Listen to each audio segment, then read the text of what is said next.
Mecca Medina ഹറമുകളിലെത്തുന്ന വിശ്വാസികളുടെ എണ്ണത്തിൽ വർധനവ്. 5 കോടിയിലേറെ തീർത്ഥാടകരാണ് കഴിഞ്ഞ മാസം ഇരു ഹറമുകളിലുമായി എത്തിയത്.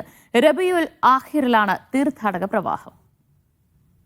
മക്കയിലെ മസ്ജിദുൽ ഹറാമിലും മദീനയിലെ പ്രവാചക പള്ളിയിലും റബീഉൽ അവ്വൽ മാസത്തിന് ശേഷവും വിശ്വാസികളുടെ എണ്ണത്തിൽ വർധനവ്. കഴിഞ്ഞ മാസം മാത്രം എത്തിയത് 5,45,00,000-ലേറെ വിശ്വാസികളാണ്. റബീഉൽ അവ്വൽ മാസത്തിലാണ് റെക്കോർഡ് വർധനവ്. മസ്ജിദുൽ നബവിയിൽ മാത്രം 2,11,00,000-ലേറെ വിശ്വാസികളെത്തി.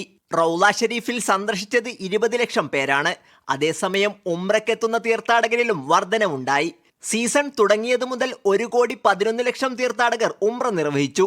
മക്കയിൽ മസ്ജിദുൽ ഹറാമിൽ 1.7 കോടി പേരും ഈ മാസത്തിൽ പ്രാർത്ഥനയ്ക്കെത്തിയതായും ഇരുഹറംകാരി വിഭാഗം അറിയിച്ചു.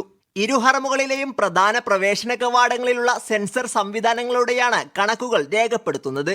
തിരക്ക് നിയന്ത്രിക്കുന്നതിനും സന്ദർശകർക്കുള്ള സേവനങ്ങൾ നിരീക്ഷിക്കുന്നതിനും സെൻസറുകൾ സഹായിക്കുന്നു. Sabith Saleem, media 1, Jeddah.